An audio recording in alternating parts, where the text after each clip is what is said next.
The Legend of Zelda Ocarina of Time is a great game. This is the first episode of my new series. Well, it might be a series, I don't know. Crappy game reviews. So, as you can see, this is being filmed on a cell phone. And edited on a cell phone. Everything's being done on an Android phone. And just thought I'd let you guys know. It might be interesting. And this video is going to be crappier than normal, which you might say, oh, can't get crappier than this. It's always crap. But, this is going to be exceptionally crappy. But that's on purpose. You know, name, title, series. So today, we're reviewing Ocarina of Time for the Nintendo 64. I'm actually playing this on a Nintendo 64, that's why the quality is so low. Old TV, things like that. You know. It's like it's being filmed in slightly higher quality, but, you know, like in 2000 when this game came out. Fun fact, this game came out on my birthday. In North America, it was released on November 23rd, 1998, which is my birthday. The day, exactly, that I was born. So that's pretty awesome, because it's one of my favorite games ever. So, let's get into some gameplay. Okay, guys. So, I'm going to be playing on my file, where I have everything done in the entire game. Now, this is not technically my file. I did not beat the entire game. Oh, man, that's bright. Now, let me go outside where it's all dark and depressing so you can see. This should look better. See, it's all medium quality. That's some 240p right there. Anyway. Enough about the crappiness. So, here, I've got the Big Goron Sword. I used to think it was called Bigoron Sword, but then there was a giant Goron, so that solved that. And I just slashed up a zombie. So, I'm not doing anything particularly special right now. This is after the end of the game. The game is beaten on this file.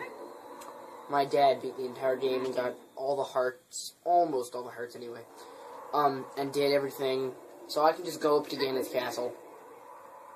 There's the Rainbow Bridge, you know, stuff like that. I think I'm gonna fight Ganon, just cause. You can fight him infinite times, which is really weird. Like, I don't know if that's intended, but it's possible, so it's a bit odd.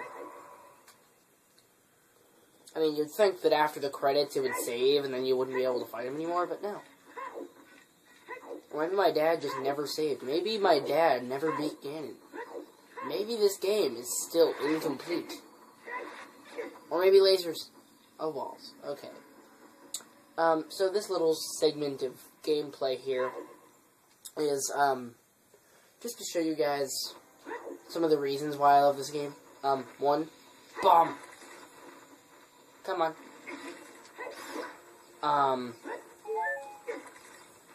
One of those being all the enemies. I like all the enemies. I like them all being present in the game. However, right now, they're being very annoying. So I'm just gonna run like hell. Now you wouldn't expect it to be easy, because it's the last dungeon of the game. It's very easy to get up to. I'm already in the last part. Normally, it'd be very hard to get up to here, because it wouldn't be complete. But now, it's already complete, and that's super easy. Like here, that's the boss key. Well, that's what the boss key opens or something. More stairs. Anyway. I also like the mechanics in this game, and if it wasn't for this game, Link would be able to jump out of thin air by pressing a button. And you might be, and those of you who play Zelda might be going, but that makes no sense. Didn't Link always have the inability to jump? But think about it. Link, before this game, was only ever in 2D games. Meaning they were either flat from a top view, or that one game that was at a side view. In that game, he could jump. That's why, when they went to develop this game, they were going to make him able to jump. They were going to give Link the full ability to jump. Just randomly, whenever you want, you can make Link jump. And if you look at Yuri of Wind's video, again, can't link, phone, all that. If you look at Yuri of Wind, his video about Ura Zelda and Zelda 64 Beta, and then you look at the Redux videos on those, you'll get a very clear understanding of why Nintendo couldn't do that. It's because of the very, very bad, well, good in theory, but bad in practice, add-on to the Nintendo 64 called the Nintendo 64 Disk Drive, which, funny enough, makes DD. Funny, haha, boob joke. But anyway, aside from that, yeah, it would have been a thing that would allow the Nintendo 64 to connect to the slow internet of the time, and you would be able to get updates. It would be live set to a real time. Oh, there's Danny. Yeah, he's supposed to be dead. Anyway, so, oh, by the way, this is, live commentary.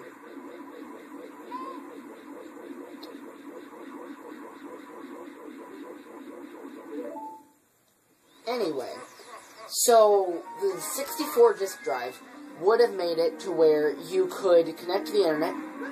Oh, ballsack. Now, you see that lag there? See that lag? That's the Nintendo 64 for you. But anyway, it would have given, basically, it would have made VCR tapes work as extra memory for the game. So, in addition to the small cartridge, which you can see in the bottom part of the screen, oh, balls. I am screwed. I am so screwed. Okay.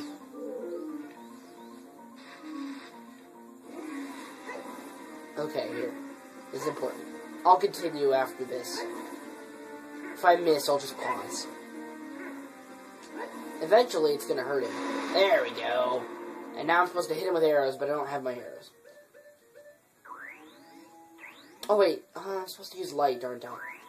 Light arrows. I've got 40.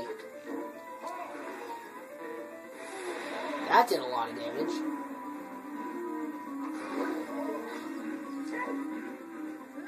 Oh, balls. What? Okay. Anyway, before I continue with the epic fight that you can't really see very well, the 64 disk drive would have held extra memory on VCR tapes, like I said, and it would have basically, you know how on the GameCube they have that thing that you attach to the bottom and it plays Game Boy games? That would have been kind of how it fit on to the N64, and it would have had a little card that goes around into the extra memory port on the front above the controllers. Right here.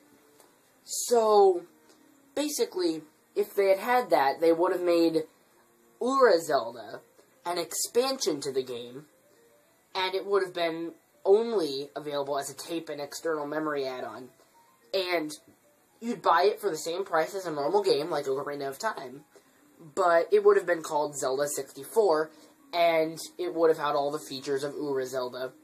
But eventually we ended up with what is still a great game, but it perhaps could have been better, and that game would have allowed jumping, as there is beta footage from a very far long ago, not really, but kinda, game footage. There is, it exists, so that's a bit interesting, but I kinda like Zelda I like Link how he can't jump.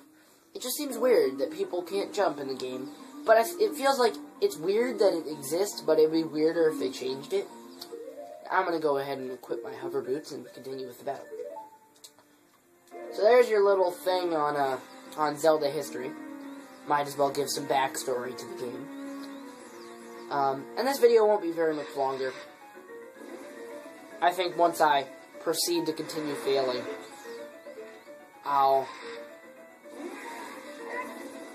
Here, I can probably hit him again. And then I can just float my way over there. After I hit him with a light arrow, that'll stun him. And then I float over here in the midst of all the lagginess, and I slash his balls off.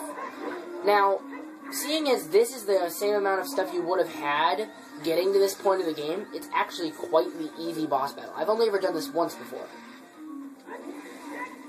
Ah, now you see, that's what gets you. Does a lot of damage.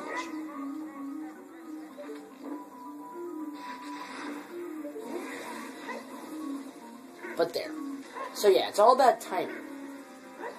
And if you don't know what you're doing, it's very weird. But once you know the controls, this game is actually pretty easy. Now, I say that as I failed, but it's really not hard. So, anyway, I'm gonna get in one more time. If I lose, I'll just end it here. Now, 2 more hits should get it. 1, 2. Oh. Come on. And here we go. Get my sword out. And run like hell. And here we go. Let's see if we can beat game. Ah, no, this video is getting too long. That worked? Why did that work? That shouldn't work. Well, he's one of the bosses that has the irregular number of hits. Anyway, guys, I'll do my wrap-up video, so be right back. Okay, guys, so that wraps up today's review, and, I'm gonna give it something out of 10. How about a 9.9999? Because no game is perfect. Screw that. This game gets a 10 out of 10. And, out of N64 games, I think if you like adventure, it's the best. Now, technically, emulators are all illegal and stuff, but if you go to coolrom.com, you can find things that you may want to use if you do not have a Nintendo 64 home console.